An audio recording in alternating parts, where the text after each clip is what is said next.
Here we go. Happy Thursday to all of you guys. Off the Hook, Caleb Calhoun with Off the Hook here, joined by Caleb Jaru, who is back on, wasn't able to come on yesterday.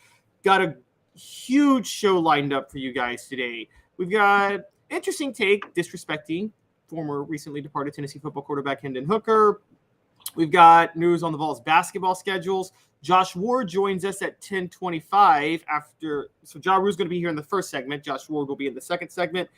And we've got some interesting stories on athletes and new regulations and rights for them, along with a scandal going down in Georgia that Jaru and I are going to talk about. So welcome to the show. Caleb, Jaru, how are you today? I'm doing good. The Caleb and Caleb show lives on this Thursday. How are you?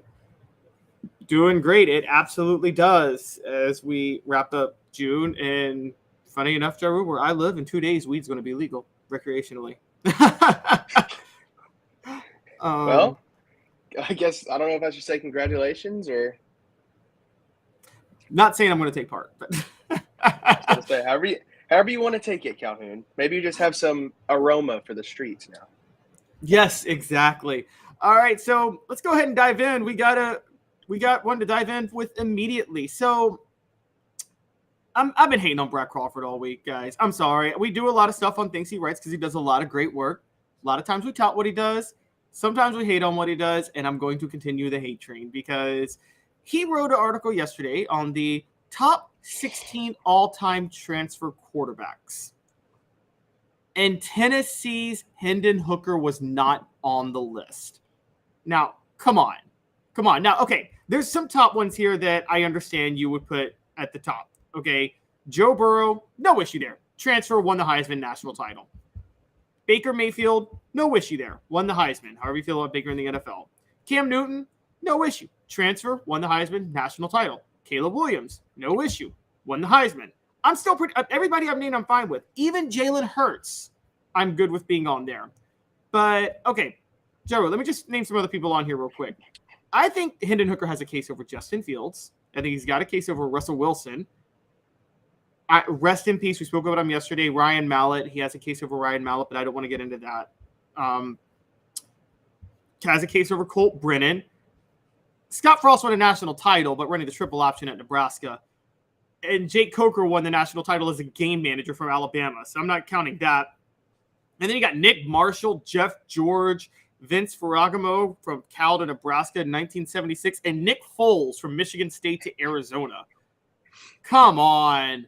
Are we to say that all these transfer quarterbacks were better than Hendon Hooker? It's funny as you get to the top of the list, it's all the recent quarterbacks who transferred, like Joe Burrow, Jalen Hurts. And then you get like 14 and 13. Like you said, Jake Coker, I guess, is kind of recent, 2015. But then you've got Jeff George, who won the Sammy Ball Trophy in 1989. Right, exactly. Nick Foles is 16. I can even understand that one a little bit just from a recency standpoint. But there's some guys on here like Vince Ferragamo, who was an All-American in 1976. Oh. And his only stat on here that's like jumping off the page is his 32 career rushing touchdowns ranked 10th in program history. So he wasn't even throwing the ball. He was running. Yeah. So I agree. I don't see how Hendon Hooker is not in like at least 16 on the list. Right. I mean, let's just pull up Hendon Hooker's stats the last 2 years. I mean, we're talking about a guy who, I believe his first year he threw 31 touchdowns and 3 interceptions. Last year he would have gone to New York were it not for the injury, and I still say he should have gone to New York. But yeah, completed 70% of his passes, averaged 9.5 yards an attempt, 27 touchdowns, 2 interceptions. At Tennessee in 2 years, he had 58 touchdowns and 5 interceptions, and he ran for another 10 touchdowns and over 1,000 yards rushing, over 6,000 yards passing. I'm sorry. I don't know how you could leave Hendon Hooker off this list. Now, I think this goes to an interesting take, which is Hendon Hooker is the greatest transfer in Tennessee football history, isn't he? I don't think there's a close second. No, he basically revived the program and put Josh Heupel and Tennessee back on the map. Think about it. If they beat South Carolina and he stays healthy, they're probably competing for a playoff spot. Oh, yeah. If they beat South Carolina, they're in the playoff, and he's in New Yeah, York. exactly. So, I mean, he would basically, I mean, some of these guys on the list, he lists that they ranked 5th or 6th in Heisman voting. Well, Hooker did the same thing.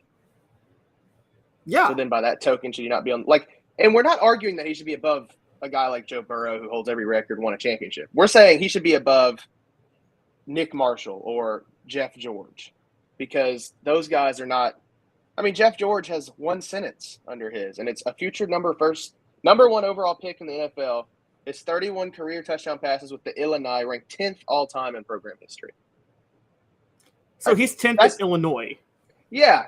So that's not something like to write home about. And it was, I agree. I think at least Hendon Hooker should be, I'd say he would probably fall. I would say 14th would be a good spot at least, just because he's super recent and you don't know how much impact he has on the program long term, which I think Joe Milton will just leverage off of what Hendon Hooker did and then Nico after him, and it'll just keep rolling.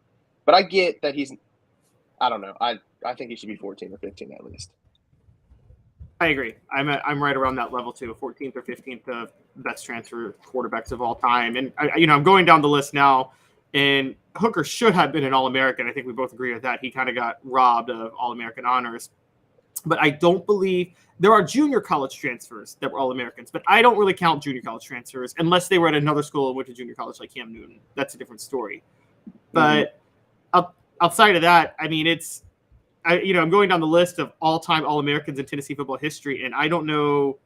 I think Hendon Hooker should have been on there, so I have him as the best transfer. I think the closest second would be Alvin Kamara, right? It's Hendon Hooker and Alvin Kamara, and then it's everybody else. Yeah, but unfortunately, Alvin Kamara was kind of handicapped in Tennessee's offense, so we never got to see the true, like the Alvin Kamara you see in the NFL right now. We didn't get to see that at Tennessee, which I really wish we would have, because it could have been very good. Jaru, you just don't understand. Butch Jones knew what he was doing. He was so analytical driven, okay, and he had a chart on when to do things, and you just aren't on his level of intellect. Don't you know that? I just don't understand the brick by brick. That's what it is. Yes, exactly. He was going brick by Alvin Kamara. Just wasn't the brick that he needed. Inches make the chain. Well, and in the NFL, Alvin Kamara ain't one of the most life championships. I will say that. I'm sorry, that's horrible to say, but oh my gosh. But no, Hendon Hooker should 100% be on this list. I mean, what he did for Tennessee, and really Josh Heupel, I mean, revived a program that was dead and full of allegations to competing for a playoff spot in his second season, and then next season set up to do the same. Yeah, and there's no doubt that if Joe Milton no disrespect to Joe Milton, but he wasn't ready to start in 2021. If Hendon Hooker doesn't come in, Tennessee's not going 7-6. They're probably 5-7 or something like that. There's a couple of games they lose if Hendon Hooker's not in there, particularly the Kentucky one. Is there a chance, would you say, that Joe Milton surpasses Hendon Hooker this year? Because, he would be a transfer too, coming from Michigan. I mean, maybe. I don't think you can credit Joe Milton with reviving the program as much, because Hendon Hooker was the first to do it, kind of give Tennessee life, fill the stadium again. But obviously on the field, I think Joe Milton could compete if he plays how people are saying he's going to play this season. That one is a tough one just because they're back-to-back, both transfers. I mean, Hendon Hooker did a lot of stuff for Tennessee that'll be hard to replicate. But if somebody's going to replicate it as a transfer, I don't see why Joe Milton couldn't. Yeah, no, that's true. And, with a couple more years, he's now been in the system 3 years, which may help. Although people say that, I think you and I are both, I don't think being in the system that long in Heupel's system means that much. I think you learn it. I think quarterbacks pick it up I think it's a pretty easy system to pick up for a quarterback. I wouldn't, I agree with you kind of. I would say, obviously, having a year or two in the system helps. 3, I think at that point it's kind of redundant. I agree with you. It's not like they're doing anything super, super crazy. And Joe Milton came from Michigan, which, I mean, their offense isn't – Jim Harbaugh is supposed to be an offensive mastermind too. So it's not like he's immune to learning offenses. Right, exactly. Good morning to you, Rocky Top Tom. Travis says that Tennessee should have made it the playoff over Alabama. Well, yeah, if either one would have been in it, it should have been Tennessee. But I think they got the playoff, the top 4 right. Quite honestly, I made the case last year they should have just had a top 2, and it should have been Georgia versus Michigan because those were the only 2 teams. BCS would have worked. But about Cooter, yep, just what we were talking about. Could say Milton is the greatest at the end of the season. And yes, Rocket Top Tom, it is Caleb squared. It is. Fun fact, I am Caleb Calhoun, so my initials are also C squared. Some people used to call me that. Although my first name is actually John. So, Jerry, I don't know how well you know history, but John C. Calhoun was a really bad guy. My mom didn't know history.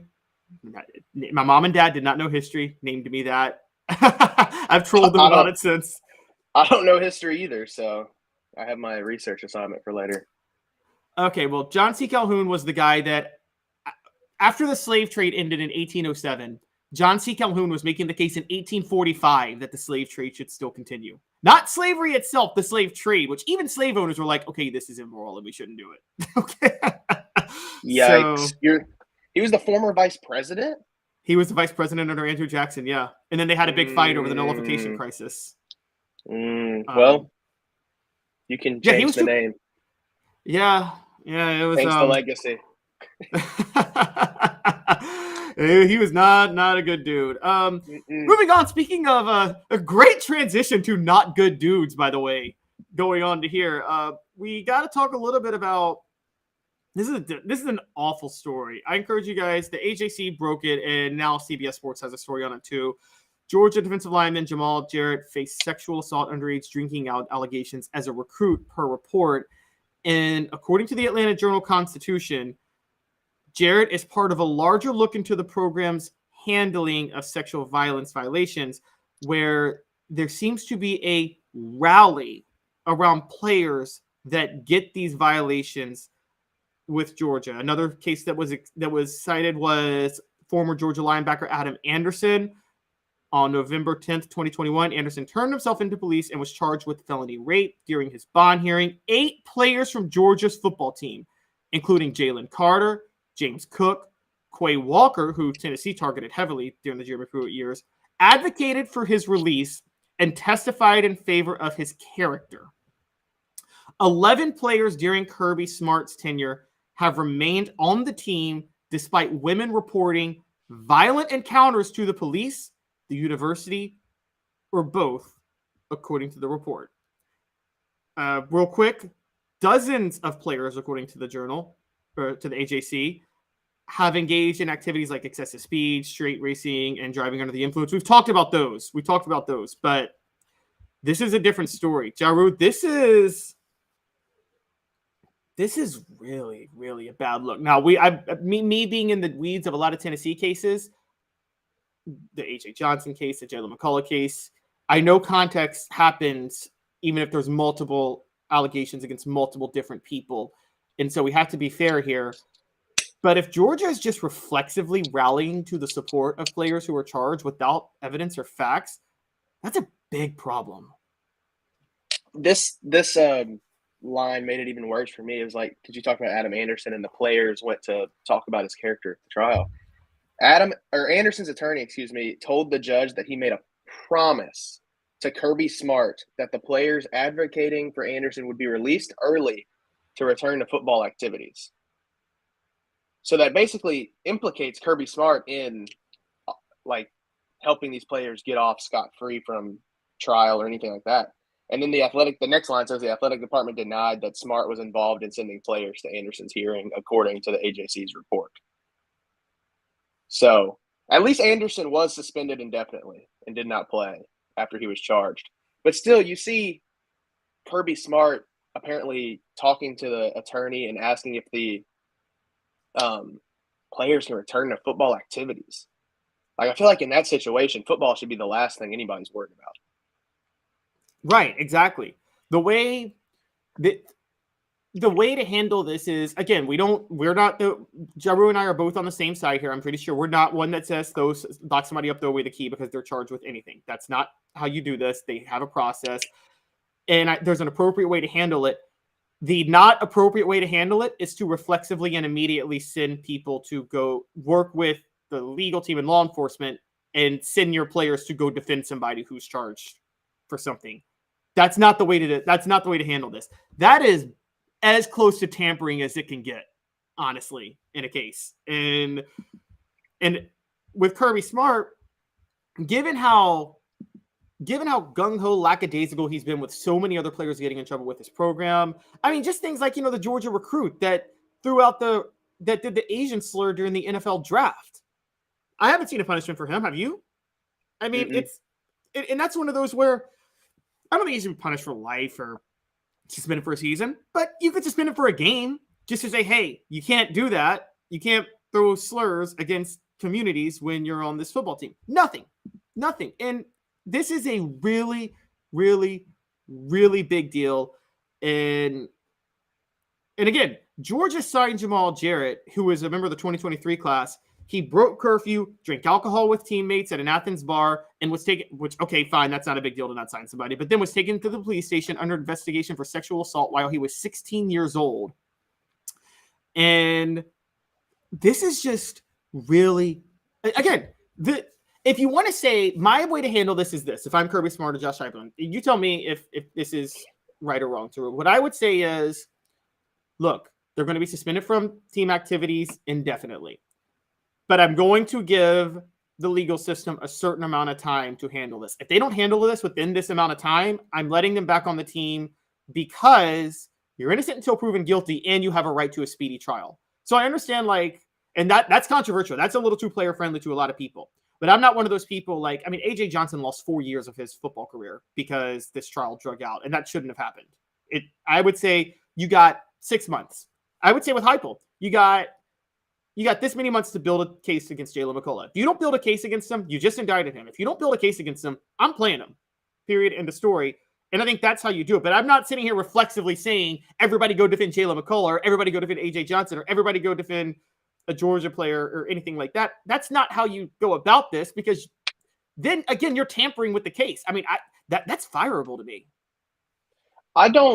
You keep bringing up Josh Heupel. I don't think we'll ever see anything of this magnitude happen at Tennessee when Josh Heupel's here and Danny White. It just doesn't seem like their mantra to try to do this. I mean, you even look at Jalen McCullough. He missed, I can't remember, 1 or 2 games, right? They waited until the university, who is his ruling body when he's at college, cleared him to play again. And even in his situation, obviously we don't know the context, but I say it's very hard to compare the Jalen McCullough situation and this situation in the same sentence. So, I mean, Jalen McCullough was defending his apartment. Like, a person came inside his home. That's very different from and that's very different from what these athletes, from my understanding, are committing at Georgia.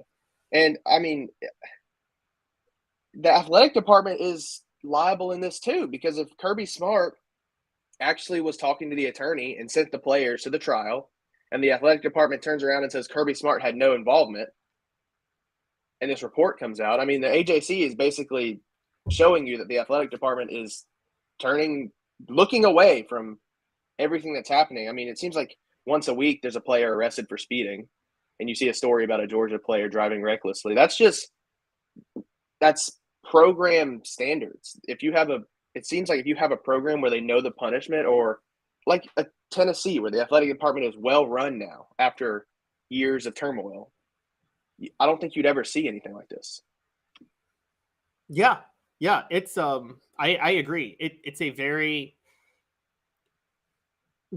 I know this covering Georgia. During the Mark Richt years, Georgia had the integrity model, and they had more integrity than any other program. And I think a lot of people at Georgia feel that cost them national titles. So I think when they hired Kirby Smart, they decided we're sick of integrity and let's just throw it to the window, which I get. Like, there is a healthy balance here. You don't have to be like Notre Dame, but you don't have to be Urban Meyer at Florida either. I mean, you can kind of strike a little bit of a balance. Yeah, I agree. I think there has to be a balance somewhere. The Notre Dame, Brian Kelly at Notre Dame, they were super strict. I mean, even academically, there's some stuff they did that probably cost them on the field. But, I mean, you have to have some control over your program in some way. Like you said, even if it's setting a timeline, like, hey, if this guy isn't charged in X amount of time, or you don't have enough case against him in X amount of time, then we're just going to play him because he doesn't have all day to sit or all his life to sit around and wait on this case. But it just seems like there's nothing. They don't even talk about it. Like, I haven't seen Kirby Smart or the athletic department, besides to the AJC, release a statement about any of these cases. I haven't either. Kirby Smart has not talked literally at all about the issues of discipline throughout the program, but we already talked about the lack of discipline. I mean, this is next level brazen. Usually it's a slow burn on a program that kind of culminates in a while. It's all one off season for Georgia. It's just happening out of the blue. So it's kind of crazy. Comment by Rocket Top Tom says the DA at Knoxville is either overzealous or we don't know something key to the McCullough thing with regards to Jalen McCullough. You don't indict as a DA unless you have a solid lock for conviction. Rocket Top Tom, I will tell you, the DA, I think you pronounce her first name Sharm P. Allen, is the same DA that indicted A.J. Johnson, and there was an acquittal, and literally spent 4 years bringing a case, and there was an acquittal within 30 minutes. So I think we can safely say overzealous as the right word. That would be the right assumption based on that case if you're looking at this case, although, again, we don't know all the details. But, yeah, based on the A.J. Johnson case, overzealous is probably the right word. So, Jaru, going to let you out here. I know you got some things you got to get to, but I'll just ask you real quick. Where does this end for Georgia? I mean, I assume you have to open either I don't think we can trust the NCAA to investigate anybody anymore. So I feel like you have to, and it can't be Georgia investigating themselves because they're obviously not very good at this, it seems. So I think you have to get an outside body of some sort, like an agency, to investigate Georgia and then come away and find out if it's the athletic department that's doing this or if it's rogue players. And then I don't know how long that takes. I don't know what'll be the end of it, but I don't see a way where they can just sweep this under the rug anymore because the AJC has found some pretty damning information and it doesn't seem like they're going to stop investigating anytime soon. Yep, I agree. Portions of the program brought to you by Craft Treats. CraftTreats.com is your home for the best pet treats in the world. They even have CBD-infused treats that can minimize your pet's digestive, arthritic, or anxiety issues. Go to CraftTreats.com. Jaru, thanks for doing this. You have a good rest of your day, and we will see you tomorrow. I'll see y'all tomorrow. Caleb and Caleb show. Yep, definitely. We'll be on. I got him all day tomorrow, guys, so he can't go anywhere. All right, guys.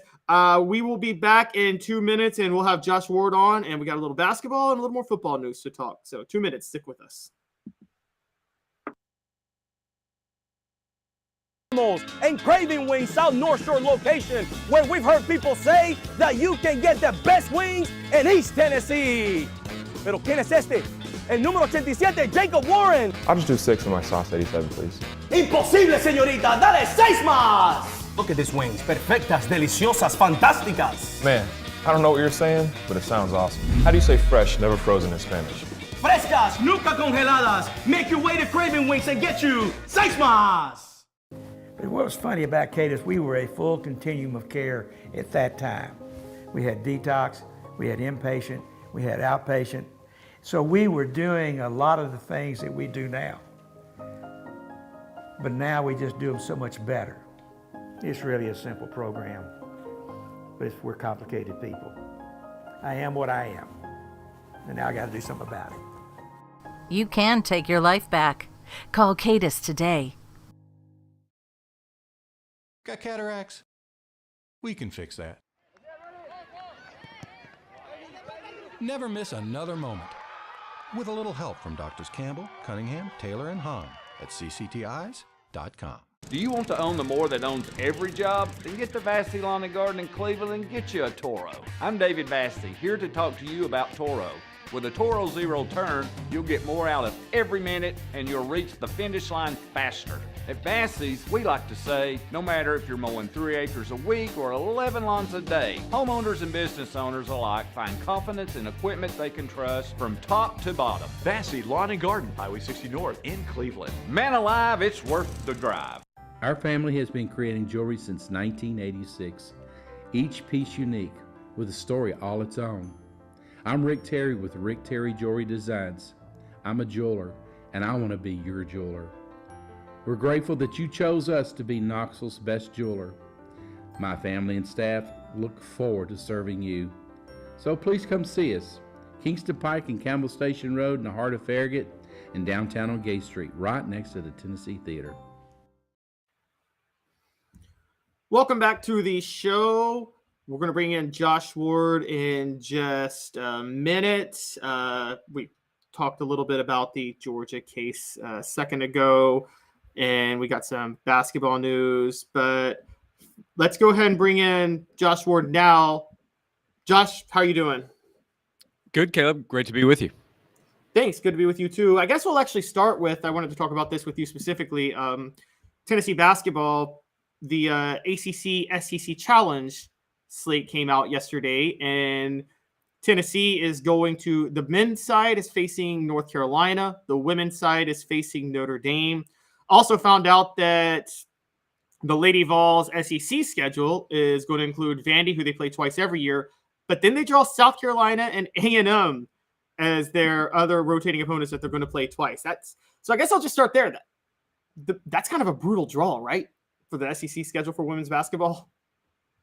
Yeah, especially South Carolina, which has kind of led the way nationally with what they've done with Don Staley's program. So that's tough. Tennessee's schedule's tough out of conference. Notre Dame would be included in that conversation. LSU is also changing the conversation in women's basketball in the SEC with what that team did last season, winning the national title, and is now a transfer destination, it appears, with how we saw this offseason go.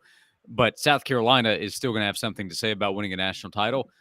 Also, though, if Tennessee wants to be a national title contender, it needs to prove that it can beat those teams. Beating lesser opponents in the SEC and being competitive but not beating powerful non-conference teams, it's nice for a resume, but that's not going to get Tennessee where it wants to go. So if Tennessee wants to compete for a Final Four and the national title, which is the expectation this year, it also needs to show that it can beat those teams in the regular season. So in basketball, where you have margin for error, I think it's a good thing that those teams are on the schedule. Yeah, I agree. I actually said that. It's funny. Yesterday, when we were talking about the men's schedule and them drawing Texas A&M and the rotating opponents, I believe it was Alabama. Mm-hmm. Given the SEC being in a down year next year, I think the men's team needed the tougher draws for the SEC slate.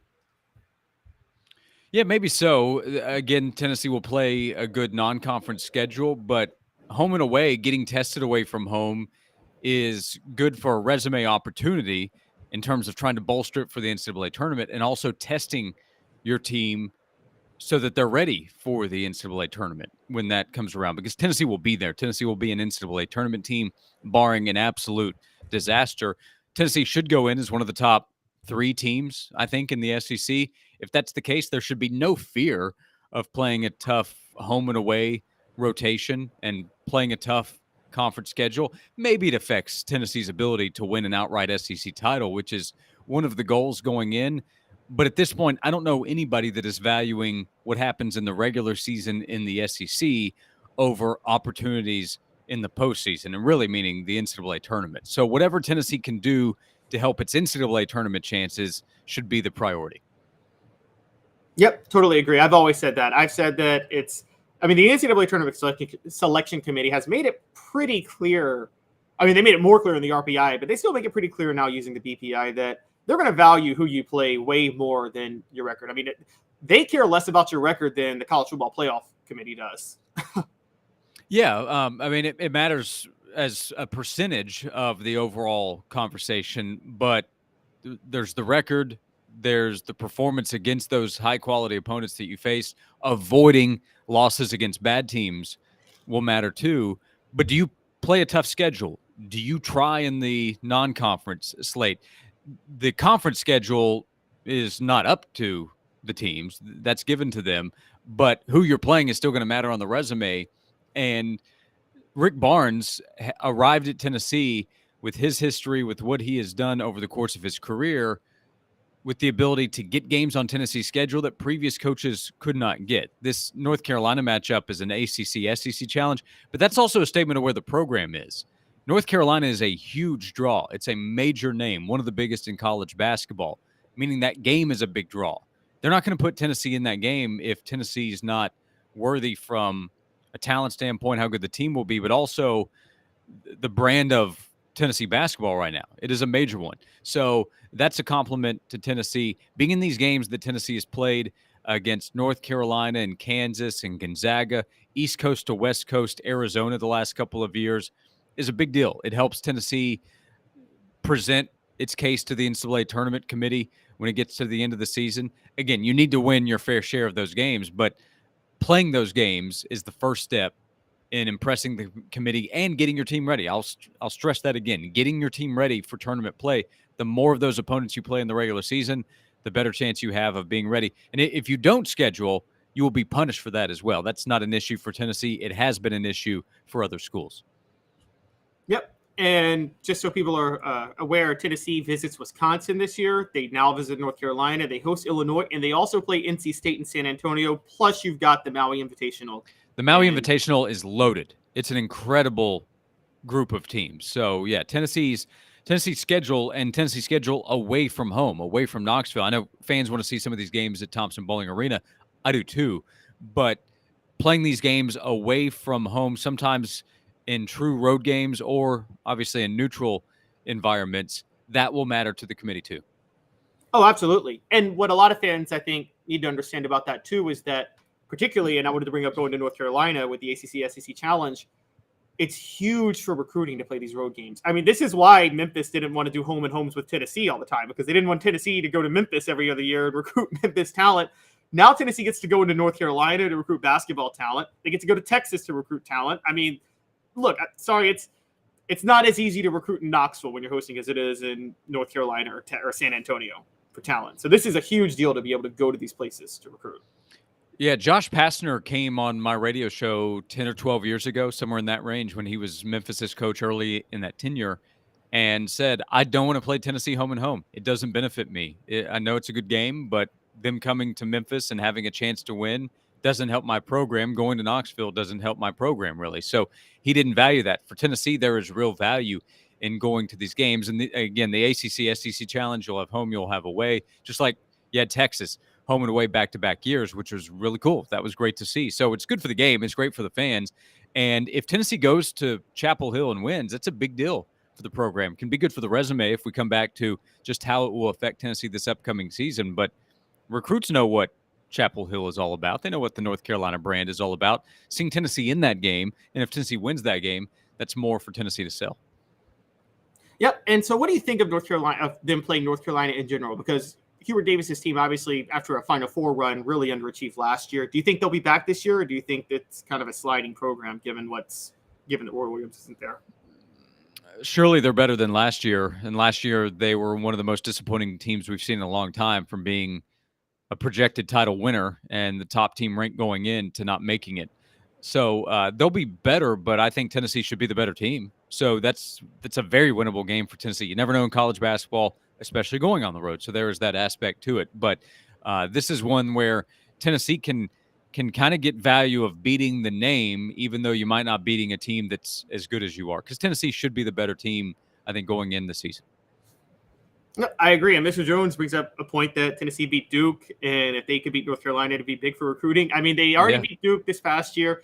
They could theoretically in the same year beat Duke, North Carolina, and NC State and be it would remind me of, remember football 2003 when they beat Florida and Miami on the road and called themselves state champs of Florida that year? Yeah, because you know how much basketball matters there in that area, and it's the name brand value. And Tennessee has already really established itself, at least in the college basketball world, those who are paying attention, with Rick Barnes as the head coach. The brand itself from Tennessee just in general is a major one. The Power T is so recognizable.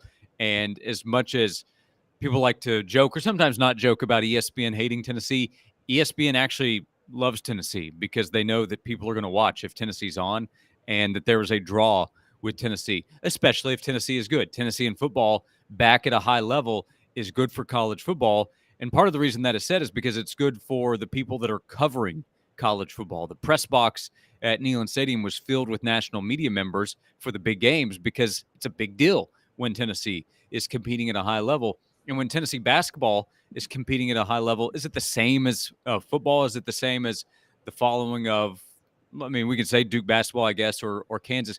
Maybe not, but the fan base is so big that it's going to hop on board, and that's already happened. And Thompson Bowling Arena ranks high every year in average attendance. And those games against Alabama last year and Texas and Kentucky, the crowds are fantastic because of the following and because of the support for Tennessee. So when Tennessee's playing in these games against Duke and North Carolina, that is attractive not only to the Tennessee fan base, but to everybody covering college basketball and when ESPN is covering. Yep, it's funny you say that. I've debated a lot of Tennessee fans who talk about the ESPN hate. I think it was there, but I think it's from the 90s. I don't think it exists anymore. I think they realized what they lost when Tennessee football fell off. And I think it had a lot to do with, I'm just going to be honest, I think ESPN and media members in general have a bias to programs whose coaches were good interviews. And Josh, you and I both know Fulmer was not the best interview. He was not an entertaining guy to do press conferences or do one-on-ones with. Yeah, I mean, there's the Heisman aspect, and I get that with what happened with Charles Woodson and the attention that was put on Michigan. Michigan was winning. I mean, they were a title contender, and that's another major program. So there's that aspect.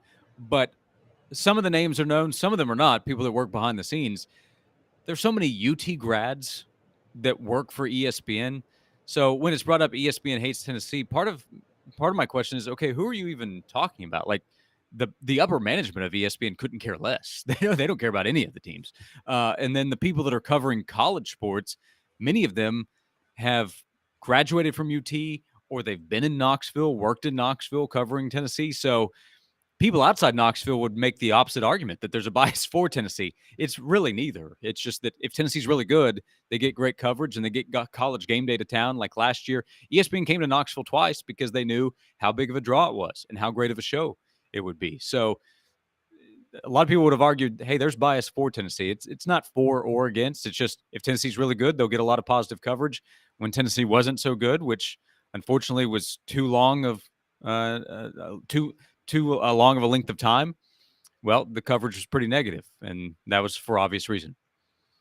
Yep, this is actually something I kind of want to transition to because it's a good segue we got to. But thinking about this, it's funny you said that because Chris Fowler had a great point years ago, and it's, we talk about the bias for or against Tennessee or the SEC, and you're right. You go outside the South, everybody thinks that ESPN and everybody's biased in favor of the SEC, and Chris Fowler had a great point. Do you really, like, to people who think there's bias towards the SEC, do y'all really think that ESPN wants college football to be this regional? Of course they don't. They think it's way better for them if the Pac-12 and the Big Ten and the ACC and the Northeast are having teams competing for the national title. They would obviously much rather that happen where they could stretch their market value of covering college football than just be stuck in the South, wouldn't they? Yeah, probably so. I mean, if you can get USC to be a big deal, if you can have more Big Tens that are competing at a high level, Big Ten teams that are competing at a high level, and they have a big contract with the SEC. So they're not rooting against SEC teams. They don't want them to be bad. It's just, this is not a Tennessee thing, by the way. Arkansas fans think that the media hates their team, and USC and UCLA fans think that the media is out to get their teams. And same for Michigan and Ohio State. I promise you look through Ohio State message boards and they think that the national media is against them. And Georgia will say that even though they're winning national titles and getting all kinds of coverage. So that's just, I think that's human nature. But I'll ask again, when we say ESPN is against Tennessee in this case, who on earth are we even talking about? I don't know. Like, is there one person that might have an axe to grind? I guess, but that could happen anywhere. So it's not really a thing. If Tennessee's really good, which Tennessee is right now, they're going to get a lot of really positive coverage. The Friday before the Georgia game this past fall, during my show that afternoon, we went to ESPN.com because there was a story we knew of on Tennessee, and we looked, and there were 5 front page stories, all in a positive light related to Tennessee, and 1 or 2 of them might have been Tennessee and Georgia, but it was a positive light on Tennessee. Why? Because Tennessee was really good. So when Tennessee's really good, they'll get really positive coverage. If Tennessee's not good, which is not the case for any of the teams right now, then the coverage will be more negative. It really comes down to how good or bad they are. Exactly. The only pushback I have seems to be bias for Florida State in football because I don't understand how people can think they're a top 10 team this year. But that's just me. Well, I mean, they might be. We'll see. If they beat LSU in that opener, then playing in the ACC will give them a really good chance. The short answer would be they might have one of the best quarterbacks in the country. They have a guy that would have gone in the first round coming back as an edge rusher in Jared Verse, who chose Florida State over Tennessee. If Tennessee had him, talk about the conversation that would change with Tennessee's defense. So I don't know if Florida State's quote back, but they're one of those teams I'm most curious to see. That LSU Florida State game is going to be one of the best early games of the season. Josh, we have peer-to-peer betting coming with Zen Sports. I'm going to bring them up in a minute, but I will do a peer-to-peer bet with you right now if we could, which is I'm setting the line at 15, and I think LSU covers. I'm that high on LSU and that low on Florida State this year. Okay. I mean, maybe so. Last year, Florida State beat them in one of the wildest games where LSU almost came back and won, and that was a great game. So what was the number you just said? I set it at 15. I think it's a different LSU team. So I set the line at 15. Yeah. If you want to revisit close to game time, we can, but I'll take that line right now. All right, let's do it. We'll do this, Josh. Yeah. Okay. Portion of the program brought to you by Zen Sports. Zen Sports is the new sports book in Tennessee, revolutionizing the way you earn sports betting rewards. That means no more deposit bonuses that turn into deposit nightmares. On Zen Sports, what you see is what you get. And with their cash rewards program, you get a lot of cash. For a welcome bonus, earn an unlimited 5% cash back on your betting volume for your first 15 days when you sign up with the code HOOKED. That's HOOKED. That's right, unlimited 5% cash back. Keep betting and keep earning with up to 3% cash back on your betting volume every month after that. And refer friends to earn a percentage of their betting volume as cash rewards too. Zen Sports is bringing the cash back to Tennessee. So if you bet big on sports, you want to be betting on Zen Sports. Zen Sports, betting just got better. Josh, I want to dive in real quickly on an On3 national analyst recently says that for Tennessee to really prove that they're consistently back, they have to beat Alabama or Georgia this year. And they have to kind of make that a regular thing. They can't accept, which they did last year. They beat Alabama last year, but they can't accept losing to them, both of them, on a yearly basis. Would you agree with that? Both of them on an annual basis, yeah, that can't happen for Tennessee to be back because then Tennessee's not really competing for championships. I suppose they could go 10-2 and still be in the college football playoff, but then that becomes a huge ask to never slip up against anybody else if you're not good enough to beat Alabama or Georgia. So, on an annual basis, let's say over a 5-year period of time, Tennessee needs to have at least a few wins in those 10 games for sure. This upcoming season, I wouldn't say that. If Tennessee loses to Alabama and Georgia, as long as they continue to have success against the other opponents, then Tennessee can still be back. If they're winning, competing at a high level, blowing out some of the teams like they have, and recruiting at a high level, then that would tell me Tennessee has established its position as a top, let's say, 15 team in the country or program at current state. But over the next several years, yeah, Tennessee's going to need to beat Alabama. And I guess when the schedule is finally approved for whatever it's going to be in the future, we won't see Tennessee play Georgia every year, most likely. If they go to a 9-game schedule, it's every other year. But the point would be made that you need to beat those elite teams several times, and I would agree with that. Fans would agree with that, too. If Tennessee were to keep losing to them, no fan is in 3 or 4 years going to say, yeah, we're happy with where things are. Fans are going to be saying, why do we keep losing to the teams that we need to beat to get over the hump? Yeah, it's kind of like it goes back to the 90s when Tennessee was rolling. I mean, people forget how big that 98 Florida win was because there was the whole Tennessee had Peyton Manning, their top 5 every year. But the question just was, why can't we beat Florida to get over the hump? What are they doing that we're not?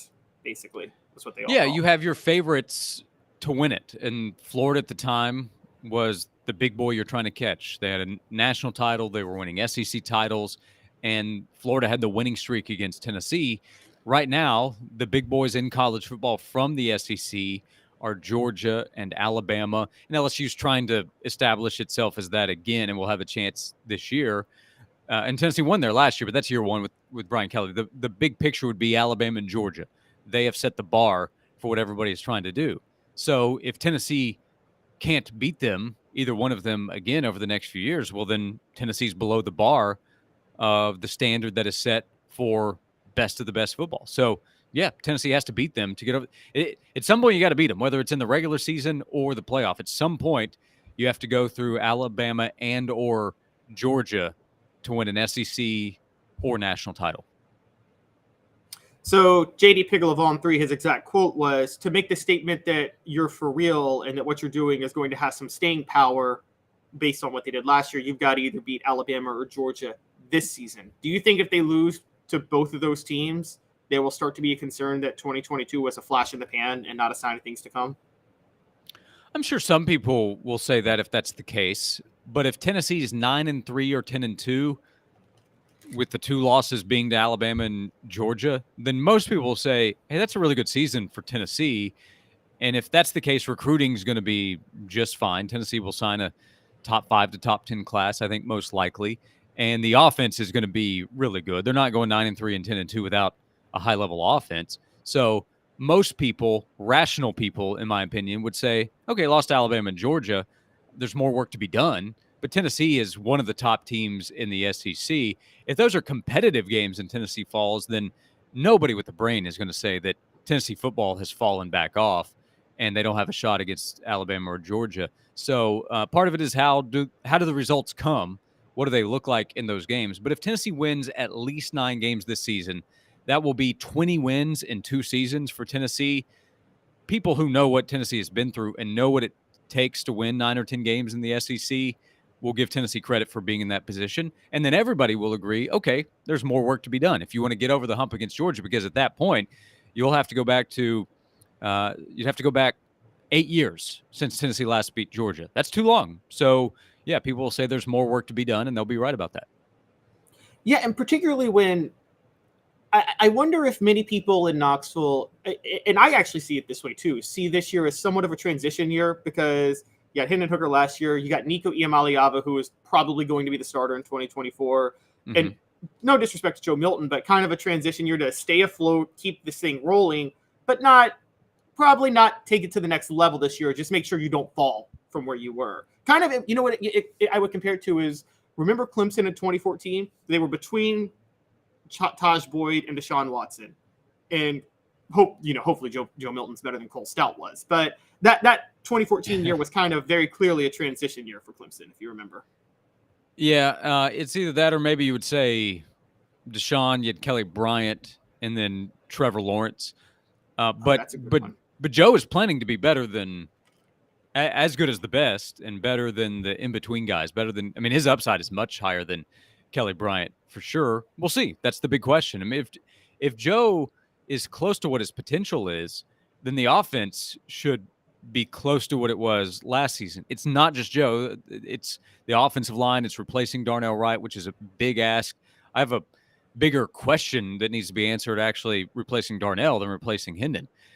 But if Tennessee's able to stay as a top 10 offense nationally, where they've been the last couple of seasons in terms of scoring offense, then they're just going to be really good, because a bunch of the teams on Tennessee's schedule will have a difficult time keeping up with that.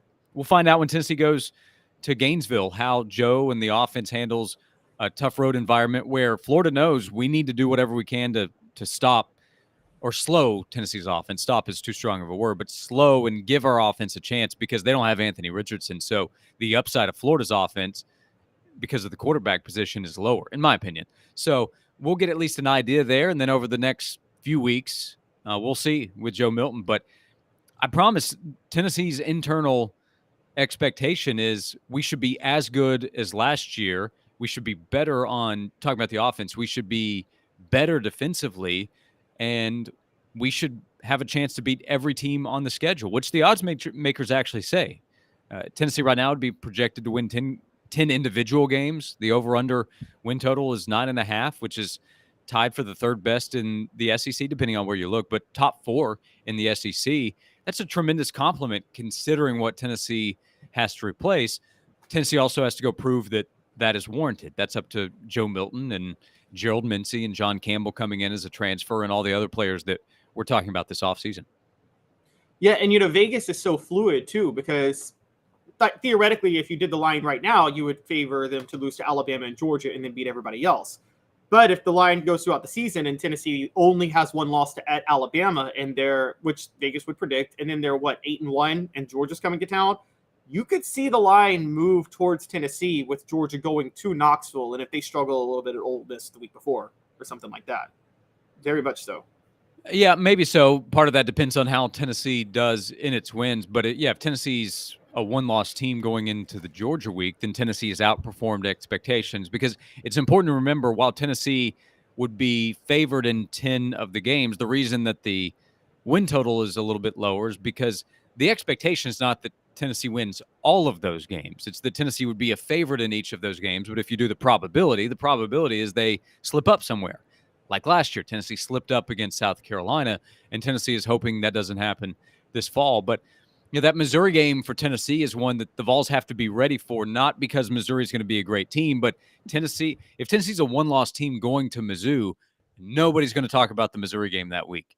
Everybody's going to talk about Georgia the following week. But Tennessee will have to focus on a road trip, and Missouri is going to know that Tennessee's thinking about a big game the following week, and Missouri is going to say to itself, we almost beat Georgia last year. Why can't we get Tennessee, catch them napping this year? So that's just an example of what you deal with when you're at this high level. Kirby Smart's biggest challenge is making sure that his team respects the opponent, because his team knows it's better than every opponent that he goes up against for the most part. That's part of Josh Heupel's challenge now is, hey, we won 11 games last year.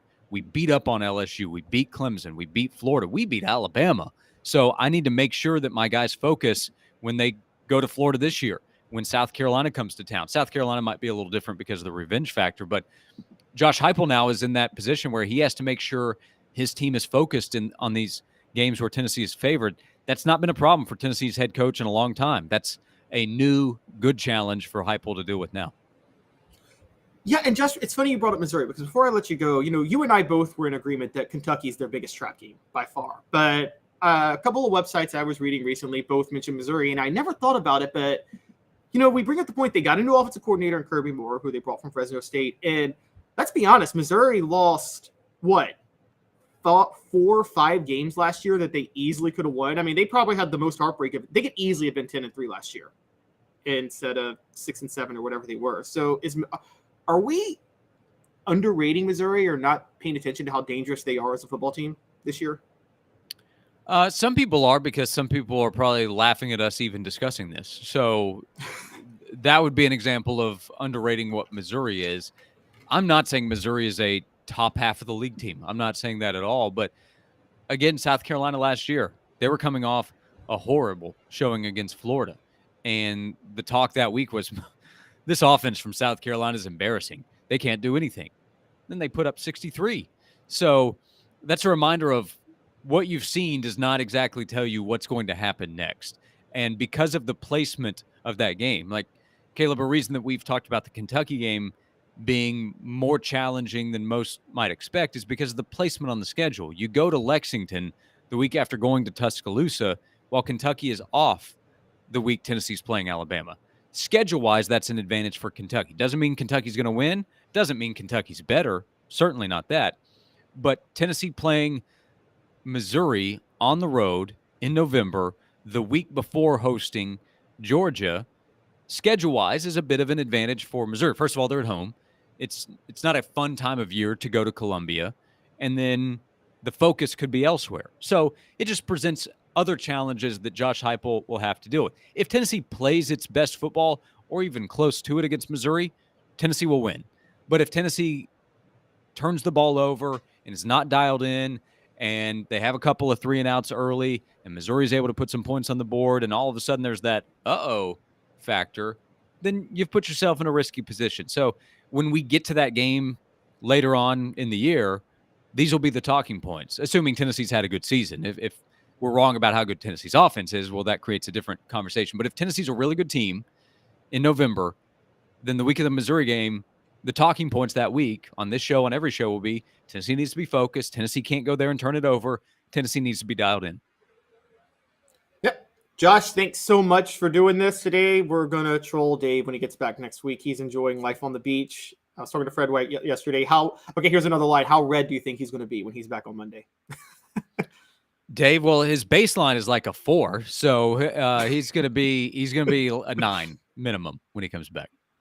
Oh, absolutely. Absolutely. And when I come for him, I'll say I'm seeing red, literally. So Josh Ward of the Sports Animal. Josh, thanks so much. Have a great rest of your day. You got it. Thanks, Caleb. Thanks, everybody. Yep. Have a good one. That was Josh Ward. We appreciate him. This really helped the show going on today. We're about to take a break. When we come back, got an interesting take to give you guys on some new regulations on athletes that are good and bad for them. I think both might be good for college football. We're going to talk a little bit about that when we come back. Stick with us, just 2 minutes. Sun, sand, and salt water, the beach is a very relaxing place. Unless you wear contacts. Ow! Open your eyes to the best the beach has to offer with LASIK vision correction from Campbell Cunningham Laser Center. Ah. Hi, Mike Davis here with City Heating and Air, reminding you to always dare to compare. Our team provides quality local heating and air service, installation, and maintenance across East Tennessee. We use only the best equipment like American Standard heating and air conditioning for your residential, new construction, or commercial needs. Honesty, dependability, and customer satisfaction have been the cornerstones of our business since 1961. City Heat and Air. Dare to compare.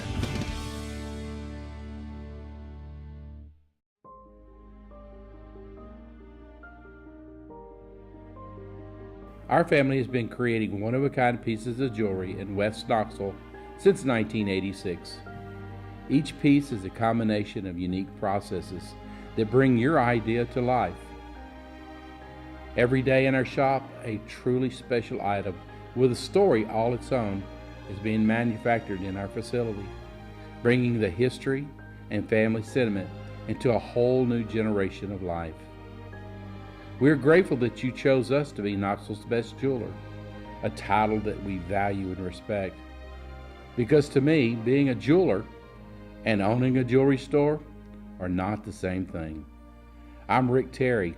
I'm a jeweler, and we want to be your jeweler. Kingston Pike and Campbell Station Road in the heart of Farragut, and downtown on Gay Street right next to the Tennessee Theater. When you want a hard cider that's easy to enjoy, one that's crafted to perfection, you need Tennessee Cider Company.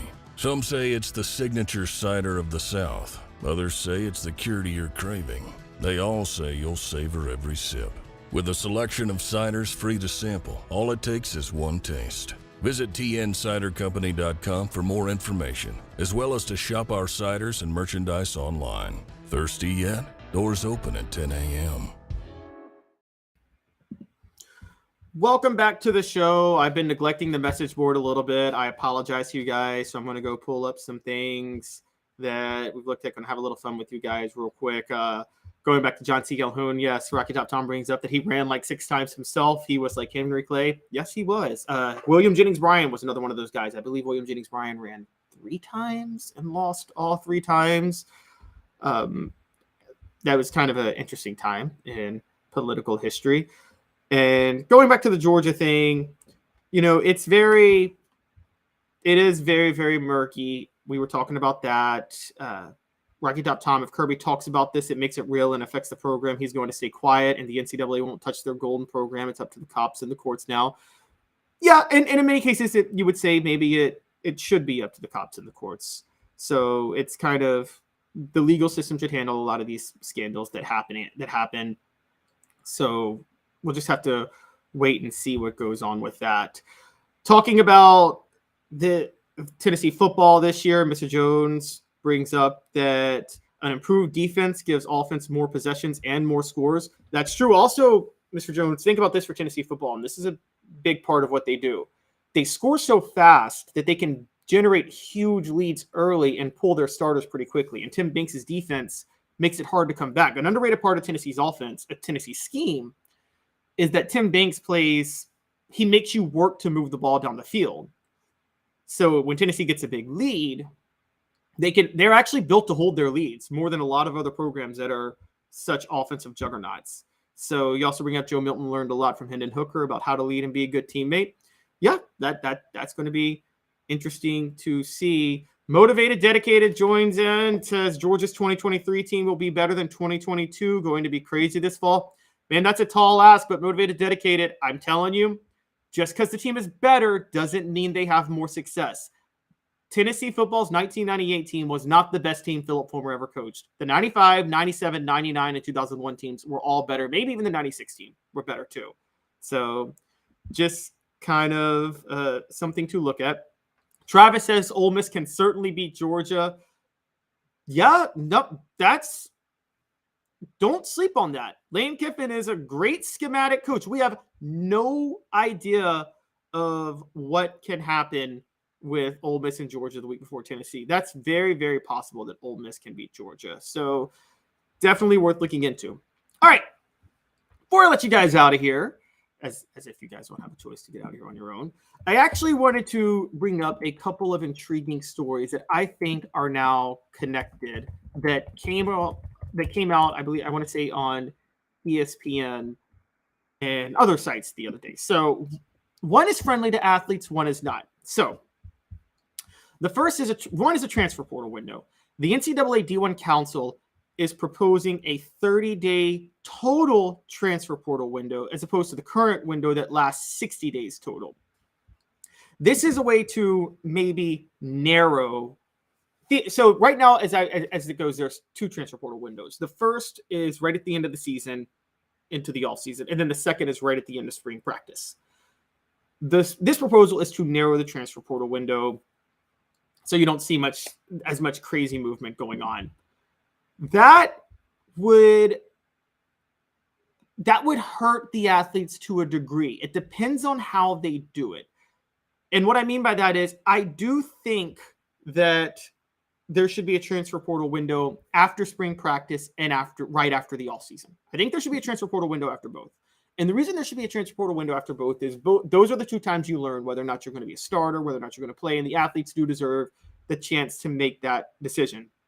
Now, again, 30 days, I don't know how you do it. I think there's three windows. I think there's one at the end of the offseason, one at the end of spring practice, and then one into the summer. I don't think you need one in the summer. I'm just going to be honest with you. I think that the window should oh, no, I'm sorry, guys. I got it wrong. There is a 45-day transfer portal window and then a 15-day transfer portal window after spring ball. Yeah, they should shorten the transfer portal window after the offseason. They should. It should not be 45 days. I'm totally fine with you making it 15 days. So it's 15 days after the fall, 15 days after the football season, 15 days after spring ball. That's plenty of time for an athlete to make a decision, to see what they want to do. And I think that creates less chaos. A lot of this is about the work-life balance for coaches. Coaches are college football coaches are being overworked. I'm going to tell you guys that right now. And you can talk about the money they make, and they make a lot of money. They are paid very well. And that might lessen the sympathy many of you guys have for them.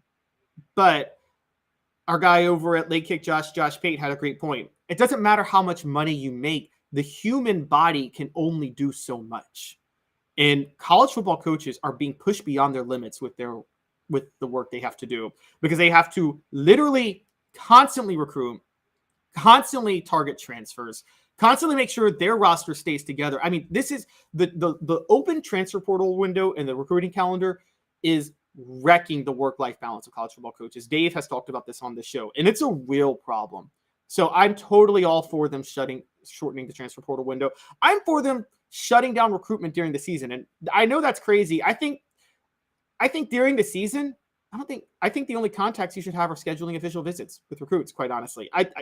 There's too much work going on for college football coaches right now that I don't think they can all do. They also have, a lot of people don't know this, they have 10 staff members, but they have the smallest staff per player of any sport. There are usually 100 players on a team. That's 10 players per coach. No other school, if any other sport, if you have 4 coaches, you have fewer players per coach than that. So it's one of those where there needs to be a work-life balance when it comes to college football coaches. And otherwise, you're going to drive the best coaches out of the sport. You just are. You are. There are coaches who want to coach college football that literally they physically can't do what they have to do to keep their program afloat. It's getting crazy right now. And again, look, there's 1,000 other people that have way more impossible situations with their regular lives than college football coaches. I get it. But this is something that needs to be addressed from the NCAA's perspective. Now, from the other side, there is a new law that says there's a new NLI program, new policy that says athletes can back out of their national letter of intents without penalties under certain circumstances. So, for those of you who know, there is a commitment and then there is a signing. And obviously, when you give a verbal commitment, you can back out and decommit all you want. But once you signed your NLI in it, and you can't back out of that. Now, the new policy is that certain circumstances will allow athletes to back out of their national letters of intent.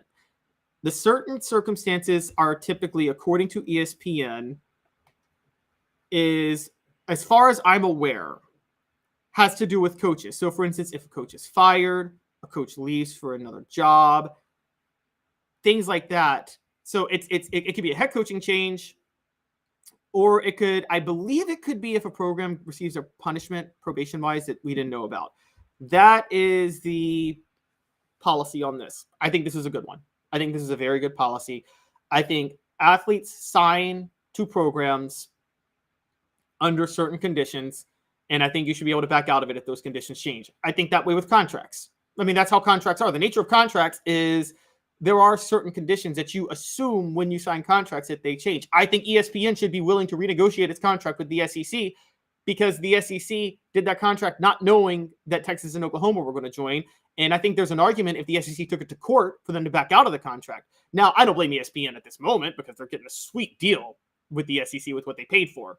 But I would argue that if it went to court, I would take that into account, that this contract was made before Texas and Oklahoma. The conditions changed. The SEC could back out and demand more money if they want. I think the same is with national letters of intent. They're not immune to the coaches and the programs. Spoiler alert, guys, players commit to coaches. Players commit to the possibilities of a program, not the program themselves. That's just how it goes. Mr. Jones, great point, like Florida not wanting to pay NIL to the recruits they promised.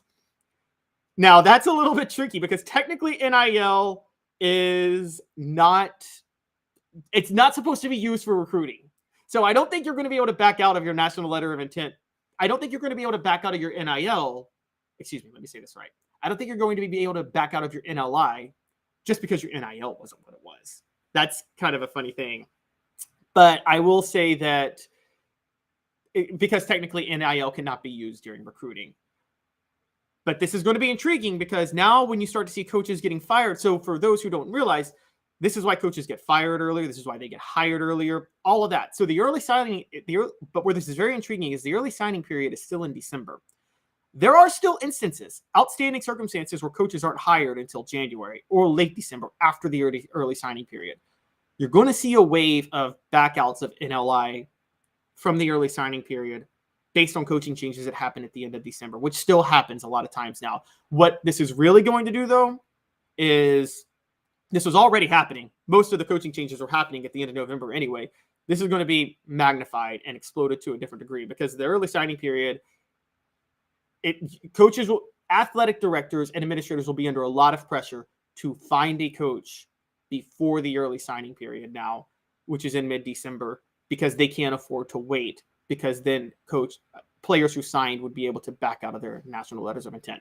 That's where this is going to change the most. So before we let you guys out of here, portions of the program are brought to you by Andy Mason. For the best prices and service in real estate in Knoxville, there's just one place, andymasonrealestate.com. Andy and his partners have been in the real estate business for a combined 40 years. They know how the market works and how to save you thousands of tens of thousands of dollars. Andy Mason at andymasonrealestate.com. Want to thank Kalo Jaru. Want to thank Josh Ward. Want to thank all you guys on the message boards for making this a fun show. We're doing our best here. We got one more day before Dave comes back. Jaru and I are going to be on for the whole show tomorrow.